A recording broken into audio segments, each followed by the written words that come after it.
Hello, and welcome to this episode of The Inner Estate with your host, Bridget Stuart. I'm thrilled today. Our guest is Brandy Lobker. She is an incredible businesswoman, an owner-principal of multiple very successful Keller Williams offices in Southwest Florida. She also runs an amazing real estate team serving all of Southwest Florida. Brandy, thank you for being our guest today. Thank you for having me. This is so fun. Well, and it's going to get even more fun because our topic today is one that is so critical for so many. You are going to share insight and wisdom into truly building legacy level wealth and how that's an option for anyone who chooses to pursue it. Now, of course, I'm sure that's going to branch off into some other aspects of living a full life, but I would love for you to share with everyone what this means and how could becoming passionate and focused on building wealth could impact any of our listeners. Yeah, I want everyone to stay tuned because it can be on any income level. And I think there's such a misconception that I'm on a fixed income or I'm a school teacher, right? And we all know they're not paid what they should be. And I Right. wish we could change that. But it's really what you do with the money. And so you do not have to have multiple businesses with all of this cash flow coming in to truly build your wealth. And there's just a small change that you can make today, and mainly your thinking and building a strategy around what you're going to do to help compound that money so that for future generations, not even just for you, but your family, how their future and their legacy is going to carry on what you've done with the tiniest little action step today. And it starts small. Success is sequential. You said that one of the small changes was in your mindset. Before we get into the specifics of how to actually start that compounding effect and the financial changes to make, could you share a little bit more what you mean about changing your mindset and perspective? I think it's just the concept and how people view the money. I think there's a lot of fear around it. There's a lot of things that as a child, people might have said, like, money doesn't grow on trees, all these little sayings that we don't realize that have sat in the back of our mind and we didn't realize. And so we've always had a different viewpoint on how money works. No one teaches you this in school. There's actually a class that I love to teach. It's called The Path of Money. And the younger I can get to someone, whether it's high school, young adults, when they're in college, and really just helping them understand how it works and why it's so important and crucial to not only their financial future, but I truly believe their mental well being. Because when we Right. fear things like the lack of money or bills coming in and how we're going to survive, I mean, we're really ingrained to protect our family and provide for them. So if we're not sure how we're going to do that and there's uncertainty sitting in our mind, it really will affect almost everything we do on a daily basis. And every aspect of your overall life. It will have impacts on health, mindset, mood, relationships. Yes, it can impact everything. It is critical that you do some self-reflection. Would you recommend self-reflection? And I like to say you need to shake things up in your subconscious and see what myths you may have around either wealthy people or having a high income. As you mentioned, do you have a fear of it running out or lack or being able to provide? And to address that, I think you can do it simultaneously as also starting to learn about how money actually works. But it is important to address that issue. Yeah, I think for one, you have to be open-minded. I would say most people are open-minded. They just need some guidance, someone around them that's asking them great questions, consulting with them to find out what their true viewpoint is on that. And I know my view has changed on that over the years. And I'm so glad because I had someone ask me great questions. And now I just want to carry on even their legacy of helping the next generation or anyone. It could be an older generation, right? Yes. So I think being open-minded is part of it and saying to yourself, I am open-minded. I'm open-minded with other things. How can I become open-minded with this? And then I think step number two is being learning based. What can I Yes. do? What What resource? can I learn? Where do I go find education on this? And then Right. seeking that out and finding books, seminars, coaching?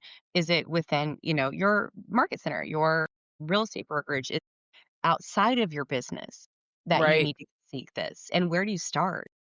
Where do you start? Which, by the way, okay, anyone listening, they're just dying to hear some of those very first small steps that you would recommend. So could you share with us what would be the next step? So we talked about finding education and support, being open-minded and mindset. So what is that next actual step that involves dollars? What is a first action step someone could take that wants to have growth in this area? Yeah, I think the first step is really just understanding how money can compound. Like, what does compounding mean? How do you get this exponential return from taking what the value of the money is now and turning it into something much larger later on? I think we are in this instant gratification society, so it's easy, right? The easy button is, oh, the money will always like it'll always come. We'll always figure out a way to make more money versus how Right. do I take what I have coming in and make more of it so that when I go to sleep at night, I'm still making that money. And that is such a foreign concept for people because no one again teaches you this in school. Correct. I wasn't taught it. Yeah. No. So I think just honestly understanding what that means. What does compounding mean? And then go, okay, now that I understand that concept, which strategy am I going to take based on my personal budget? And what is something that's discretionary that I can eliminate that I don't really need, right? There's all these things that are simple that if we apps on our phone that are probably on subscription, right? Looking at Yes. that. How do I get rid of those? So Right. just taking that first step. So you're saying a good first step in terms of actual action involving dollars would be to assess exactly where all of your dollars are going and anything that is not necessary and is not contributing to significantly to your enjoyment of life. So there may Mhm. be an app that you subscribe to that significantly contributes to your daily joy. Okay, that's 99 cents a month. Keep that one. But the ones that you either don't use or used to use and you keep saying you're going to again, but you don't, get rid of them Yeah. I think and eliminate it. looking at income, what's coming in, what's going out, and really getting real with it. A lot of people are like, "Oh, I don't really wanna look at that. I don't wanna touch it," or "I'm not good with math," right? "I'm not good with numbers." And the reality is you're in complete control of it. And once you understand this is something I can control and it's something I really want to control and it's going to affect me in the future and it can be immediate or it can be, years from now. Either way, it's going to impact the quality of your life, which again is going to have a direct correlation to how you feel, your mental well-being. For me, my best friend committed suicide when I was 17. So I have looked at different ways people viewed money, their situation, what would cause people to be in such a mindset to take their own life and leave their family and their friends. And a lot of times it is money. A lot of times is fear of the unknown or people finding out about something that they might find is embarrassing or humiliation, all these feelings, and we're afraid to talk about it. We're afraid of money. We're afraid to talk about mental health sometimes. And for me, being aware of it is really important. And then understanding, okay, this is where I'm really at. It doesn't matter if it's a negative number, it could be hundreds of thousands or million, you're in debt. How do you figure out the plan of action? I'm very results oriented. So, what's the plan? What's the strategy? How are we going to get out of that debt if you are in that situation? Or are you starting from zero, right? You're kind of breaking Right. even, Steven. And now we have to figure out how we're going to have excess money coming in in what regard are we and then how are we going to apply that to any investment? And people always ask me, what's the best investment? Well, I'm in real estate, so of course I'm biased, but it's whatever you're going to invest in that's going to compound your money and makes you feel good. Yes. It could be a very low return, and to me that wouldn't make sense for my specific knowledge in real estate, but if it's going to help you with your future and that works best for you, do it. Yes. I agree with you. If it is something you're going to do and you have an interest in, you're more likely to be consistent, which is absolutely critical, right? So it doesn't make sense to force yourself to pretend to be interested in buying tax liens when you have no, and then you do it and you get interested for a few months and then you forget about it for 9. Don't do that. Find something where it's at least sparks curiosity and interest and, dare I say, even a smidge of passion, and then you're going to be likely to be consistent. Yeah. I always say consistency eats motivation for lunch every day. Every day of the week. You and I, in our chosen industry, we see that play out in real time every day. The consistent succeed and make it. The inconsistent, unfortunately, do not. And I think that plays across, especially other industries that are sales oriented. It's significant. And Yeah, because really, you can be frankly, motivated even one in day and the corporate. next day you're not, right? I mean, Right, right. we all feel that in real estate. There's a lot of days I wake up super motivated, and the next day I'm like, "Why am I doing this again?" Right? That's Yeah, our that's right. real estate life. Right. And people that are real estate are gonna go, "Yep, that's me," right? Yeah. Because there's a lot that goes on behind the scenes, and now I have 900 agents, right? So Yes. I'm helping them ride that roller coaster, and it can be really rewarding. But there are Yes. times when it can also be stressful. It's also Moving is hard. Yeah. That's the hardest thing you're gonna do a lot of times is moving, and sometimes it's through death or divorce or these Yes. things for Right. sellers. So, we have to be consistent with our habits, otherwise, if we relied on our motivation, we would not stay in the business, which is why there can be a high dropout rate and, Yes, we do. those habits Do are have a high churn rate in our industry. That is for sure. So you did mention the D word, debt, which I know, wow, we could have a day-long conversation with different people that would all have different perspectives on debt. I will say, just to frame this a little bit, I personally believe there's some, what I'll just call good debt, and there's some bad debt. So let's talk about, if there's someone out there listening right now that finds themselves in a position of having a bad debt, and or the debt itself, whether good or bad, is causing them anxiety, stress, misery, procrastination. It's having a very negative impact on them. Many people, in my experience, that are wanting and craving financial independence and security and to build generational wealth, if they currently have debt, they're paralyzed and they won't make that first move. I Mhm. believe with your experience, you may have a message that would resonate with them or allow them to see it differently.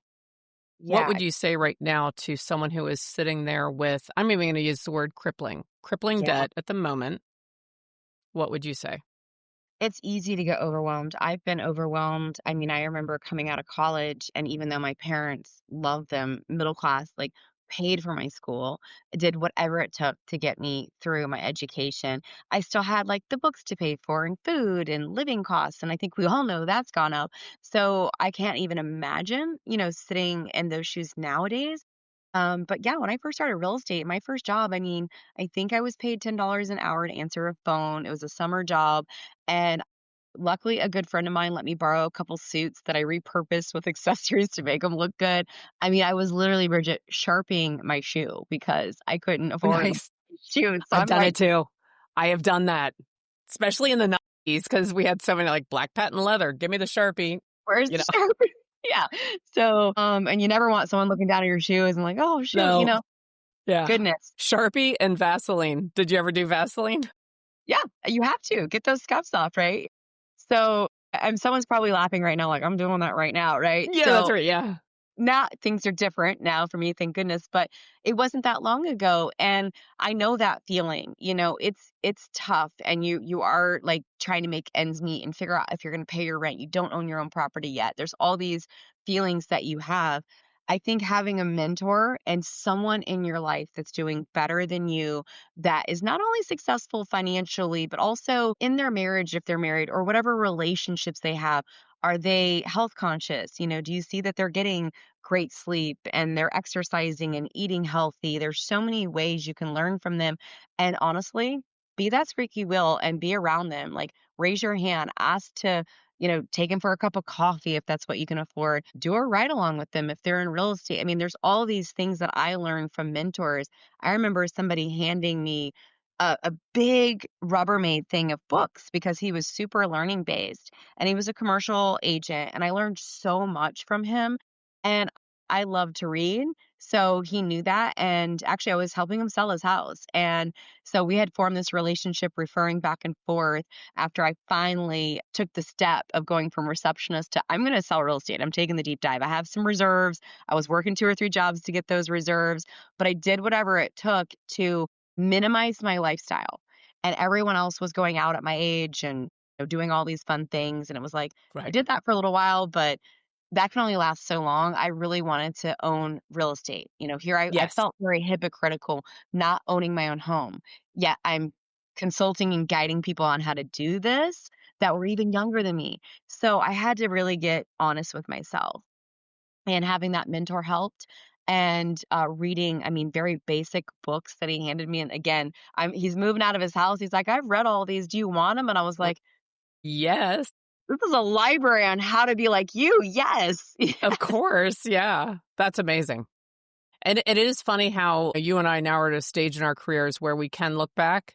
In the moment, I know that you appreciated it and you thought, wow, this is really cool. And clearly you dove in. I'm sure there were some books you liked and some you didn't, right? But it's funny now with the ability we have to look back. Look at how pivotal that was for you.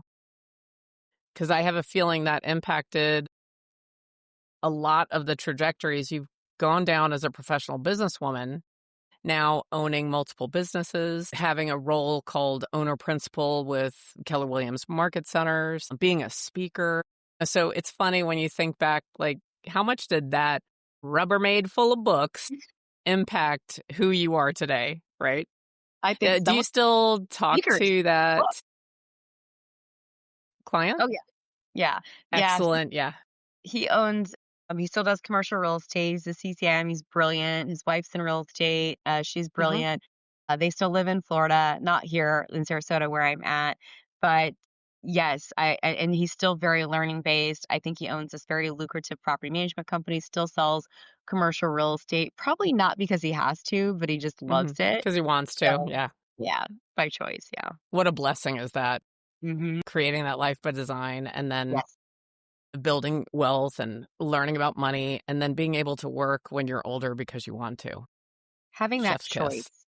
Well, not even when Yes. you're older. I set a goal that I would have the choice to work or not work by the age of Yes. 40. So setting those goals and just writing things down. I mean, I have this whiteboard and it's in this storage part of my house on the second level and it's this office, but it has like this not like attic space because we don't really have like attic or basements in Florida, but it's this Right. closet off of the office. And I happened to walk in there to go to mega camp the other day for Keller Williams and I was grabbing my suitcases and I just giggled because it's stuffed in the corner. It's a little dusty, right? It's been in there. And it was like this Walt Disney map of a whiteboard, much like the one I have in my office now, which is now the future version of this old one. And it was, I'm going to have a property management company. I'm going to have brokerages and my team's going to do this. And I'm going to have an investment division and a staging company and interior design, like marketing, repair and remodel, like all these now it's like, okay, I have a photography company, all these things that are real estate related to provide Yes. service for our agents. But the vision of that, I wrote it down and put on a whiteboard, and something about that. I know it sounds so silly and hokey and woo woo to some people, but it did something putting it like on paper or like in front of you to be able to see it. And now it's in my closet. And it's only a few years later. I thought this was like 10 years from now that I Right. would have all these things and be able to serve all these people. And now it's like I'm looking at the whiteboard talking to you of the next generation of that board. And that was only a few years ago I put this other one Correct.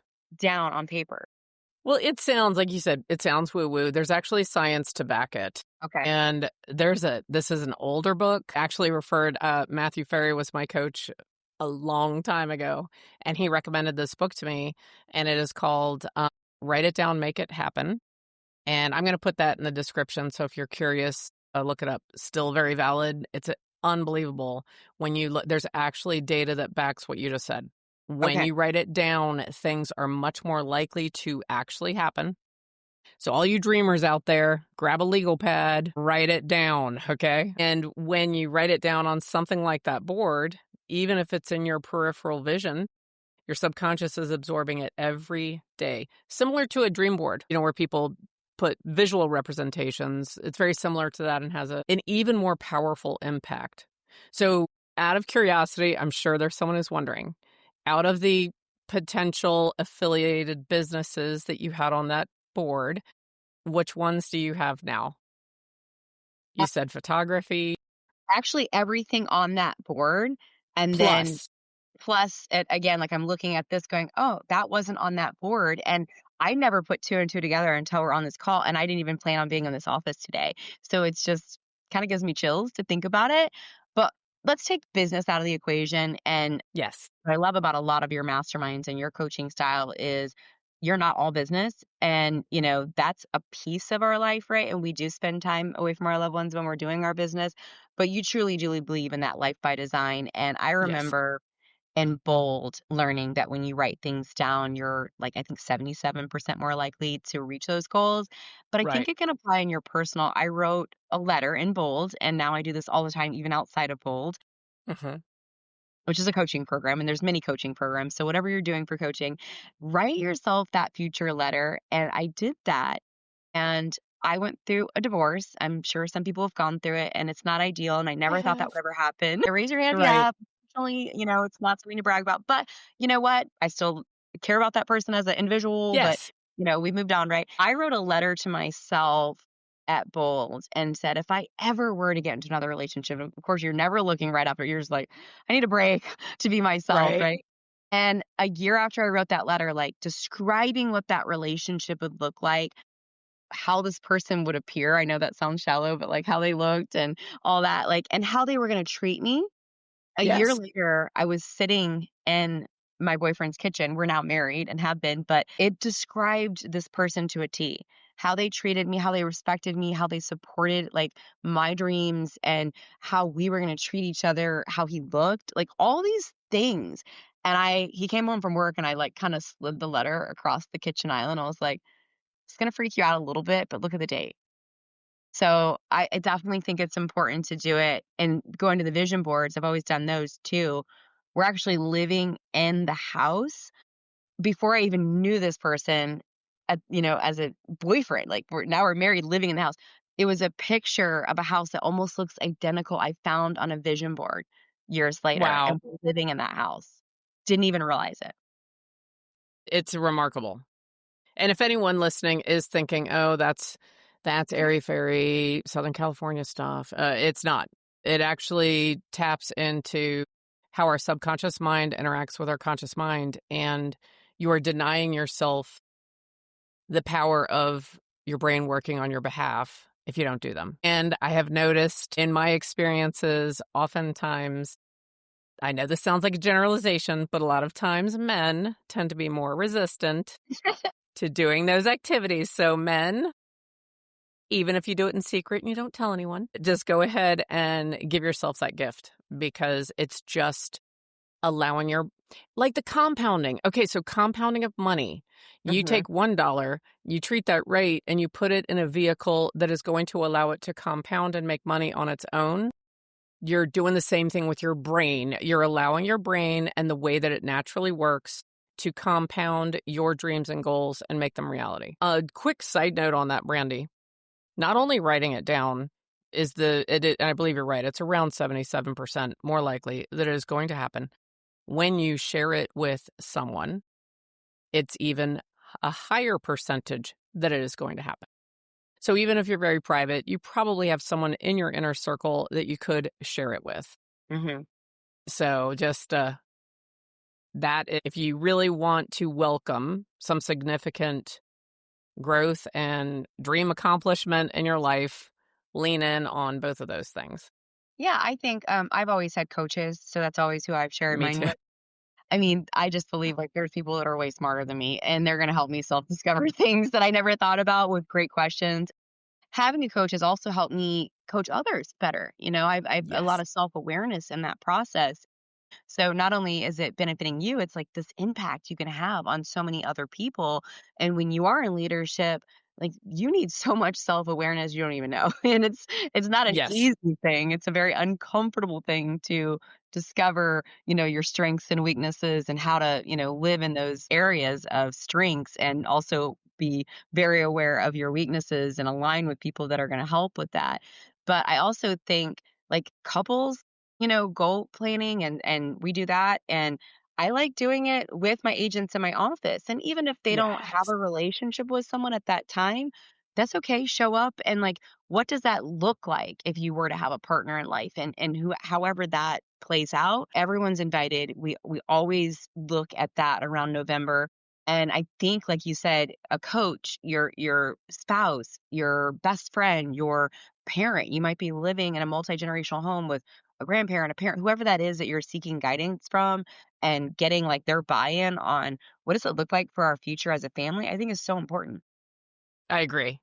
I agree. And you're going back to that, the future of your own self and your family. And however that is, whatever that configuration is today, focusing on building wealth, learning how there are ways that you can structure yourself, regardless of income, Mhm. in terms of tax benefits and owning businesses, even if you work full time in another job, like really committing and saying, okay, there's a million ways to do it.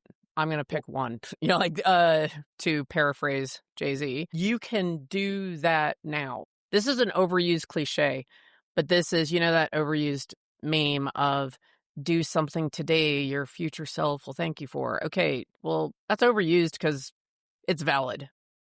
You you can make a choice, you can make that small step, you can start to learn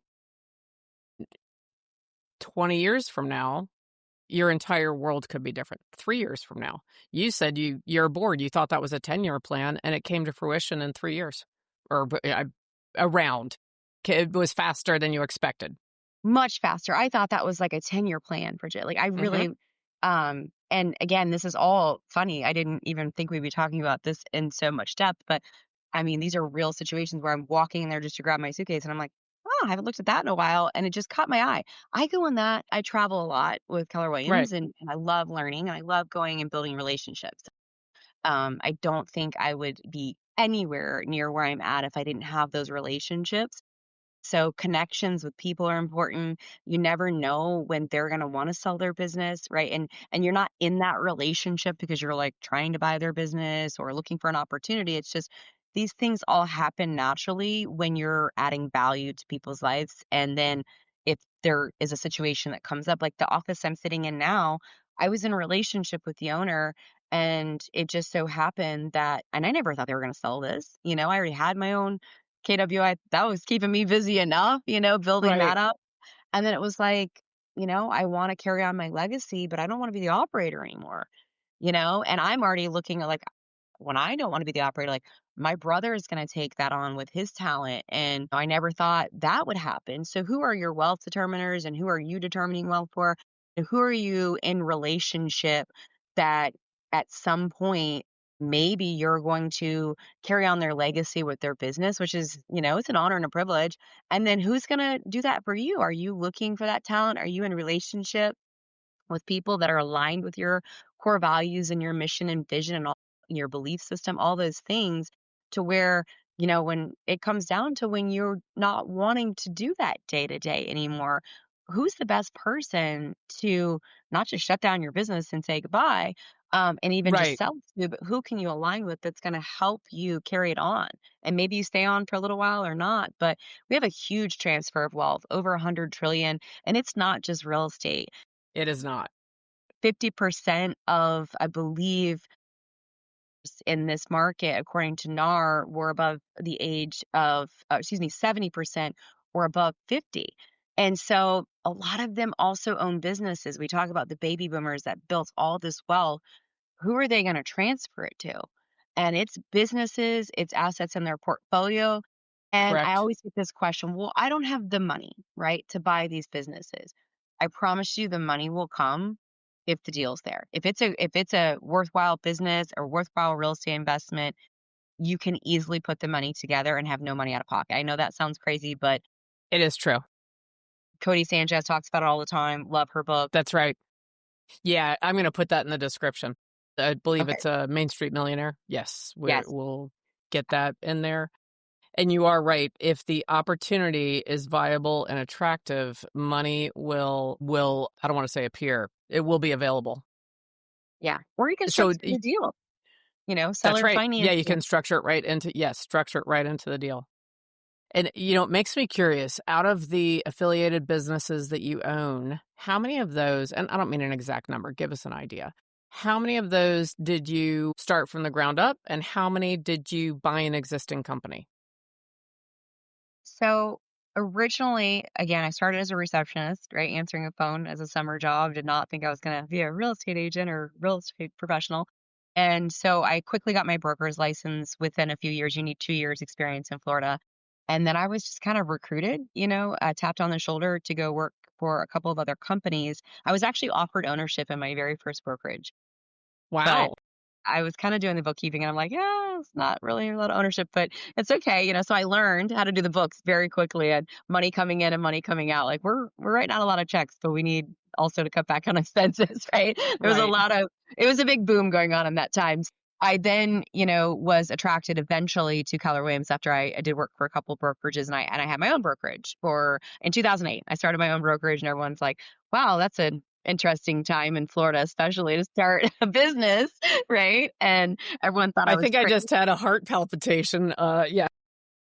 I was told a lot of things. "You're gonna fail. You're stupid. You're crazy." I mean, you name it. I mean, I don't think they really meant it, but they were probably trying to protect They were me and concerned. Yes. very concerned as they should be.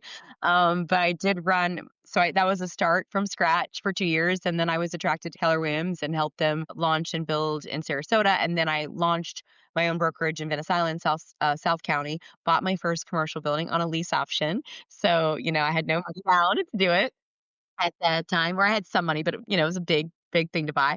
So you can do it. And then the other ones were all, seller finance deals, no money out of pocket, or in some cases there was money out of pocket. And I like leveraging other people's money. I know that, Yes, I do like too. you said, Yeah. some debt There's can be, good debt. yeah. Yeah, yeah, yes, yeah. It's so funny when you actually learn in depth about that, which we Hmm. don't have time to get all into that. Right. I remember, and at that point, I had already been heavily involved in real estate for 16, 17 years. And in that class, learning truly the detailed level about leverage and other people's money and good debt versus bad. Man, it's like fireworks going off in your brain when you have the Yeah. realizations around it. Yeah. Highly recommend learning about that, whether you even do anything with it or not. It changes how you view every dollar that crosses into your possession. It Hmm. just changes your thoughts around all of it Yeah. and I think you leverage. can do more. When you're leveraging, you can always do more. It's kind of the definition of the words.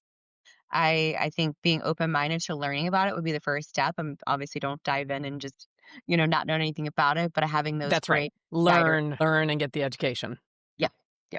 Absolutely. So this is clearly, I think, not that I have a time machine to know, but you must have exhibited signs of leadership from an early age to have been offered ownership in, that first brokerage that you joined. And even today, we're going to talk about you for a minute, developed into a public speaker. You're John Maxwell trained. You are the luxury ambassador for Keller Williams Luxury for Northwest Florida. You're shifting even in that role where you're going to be part of a very elite group of designated speakers speaking across the country on behalf of Keller Williams Luxury. Hmm. And so I feel as if you must have had some innate skill in that area, but you've also enhanced it and developed it. Could you tell us a little bit more about what you're excited about with that future, or some of the things that might be on that whiteboard that's in front of you? Where is Brandy going next? Sure.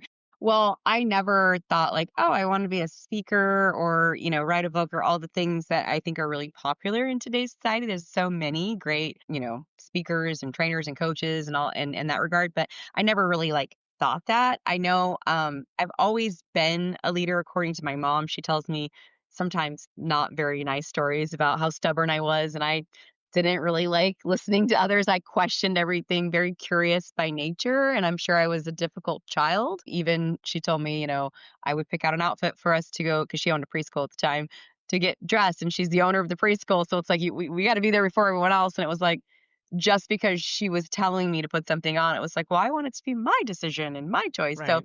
I think I was always born to wanna, lead and do things differently and not just follow, which is interesting.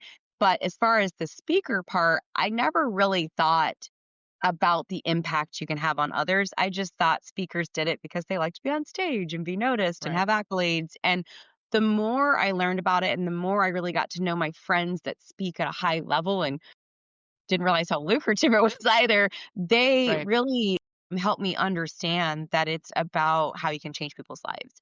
And I just Yes. thought, you do that one-on-one, you coach people one-on-one only.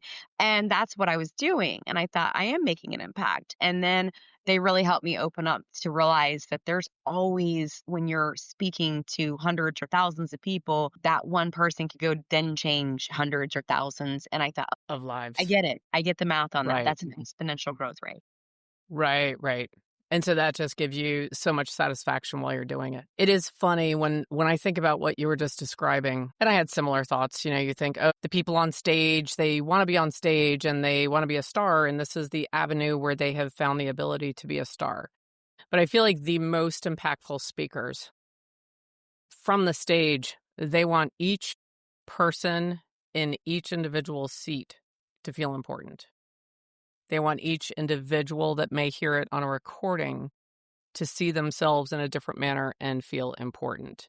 They're not as concerned about themselves feeling important. And I think the best speakers and authors and anyone I've ever met from that level, I mean, even you look at John Maxwell, who I love, of course, and think of, Mhm. and Phil Jones, there's so many. Yes, yeah. They're usually the most genuine, the best speakers, and the ones that influence you the most when you're in the audience, which I've had the honor and privilege of being there, taking notes as fast as I can, or meeting, Yes. at different real estate conferences or business conferences. Usually they are never concerned about the accolades and being the star. They really are the most genuine and authentic, the best one. Yes, I agree. And so many pop to mind when you say that. So it's a calling that you have followed that, as you said, you didn't even really have on your radar screen until it started to happen and occur. And I believe you were probably, approached and people could see that in you. One of the things that I think about is as an owner in 7 Keller Williams offices in Southwest Florida, in my mind, and I haven't asked you this, but in my mind, you are developing and encouraging and supporting at least 7 more, probably more, at least 7 additional leaders that Mhm. are understanding their value and seeing the power within themselves because they're working with you. Because I'm sure you have key designated people at each location. So even within this empire, I believe that qualifies to be an empire. Not a lot of people own 7, offices. So what kind of satisfaction does that bring you when you find somebody with that raw leadership talent, or maybe they're even experienced, and then you put them in that role and they're impacting everyone in their world? Is that also satisfying for you?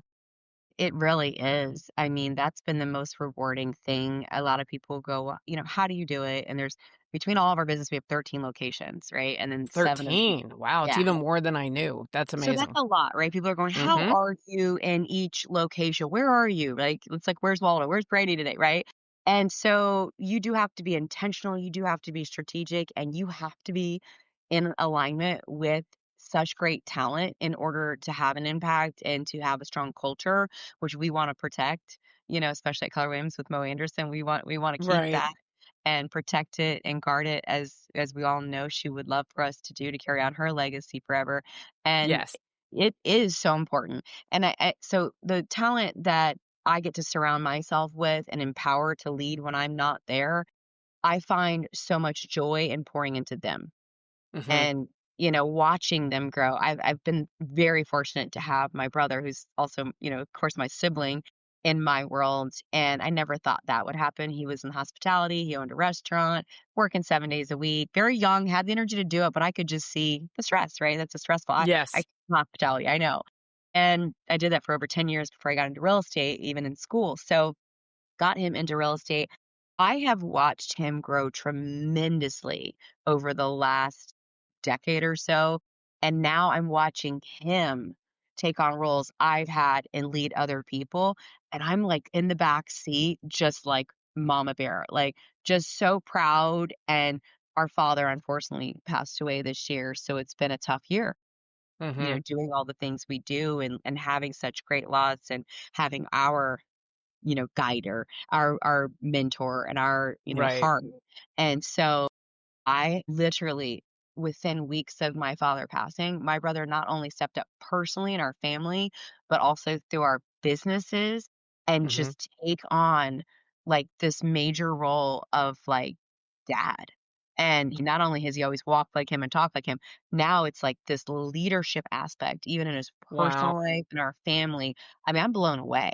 Even his wife, we're texting each other going, I've never seen him take ownership, bring me and my sister together more because we fight a little bit more, So it's like Mhm. he's like, "We're together, we're a unit." Like he's just it's really been amazing. That's awesome. And I'm sorry that you suffered that as a family, and to see him embody that spirit and sort of, it sounds like he, like, took on the mantle of from your father, and to show up in that way, Yeah, that's what a blessing. That's really, really incredible. sorry.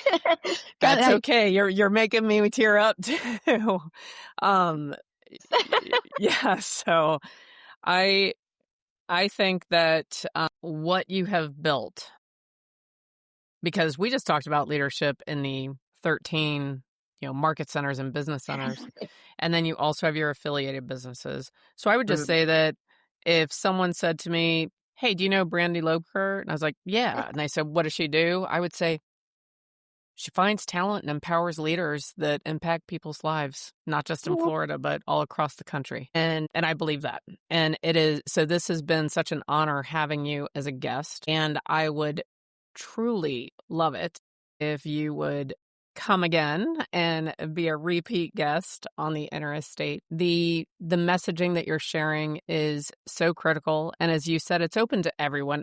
You and I, our chosen primary industry is real estate.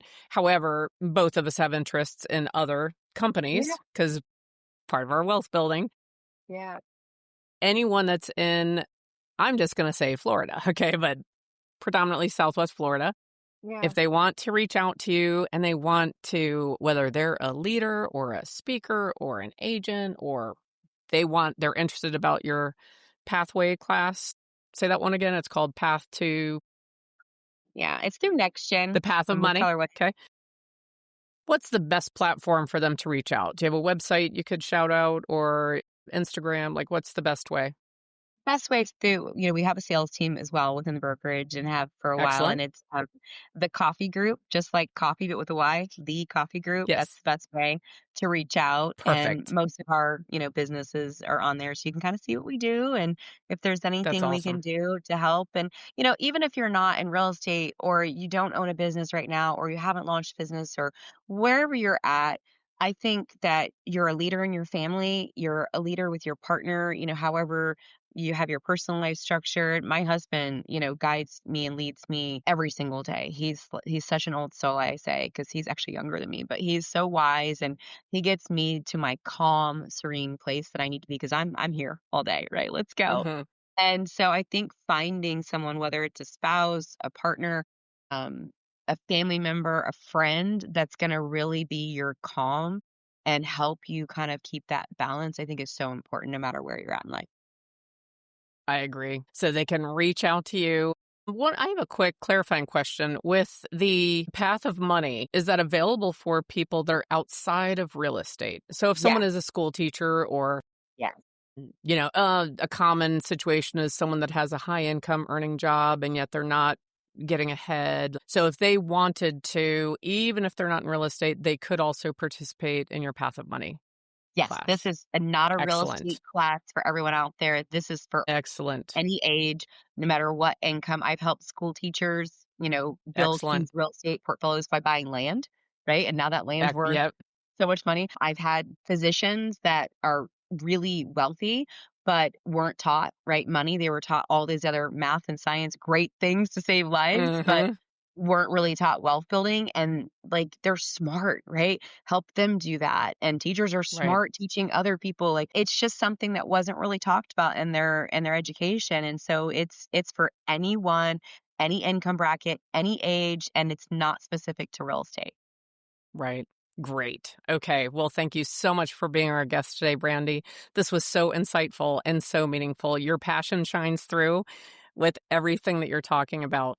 And I hope that you will be our guest again. If you're listening to this, I hope you'll tune into the next episode of The Inner Estate. Thank you and have a great day. Thank you so much.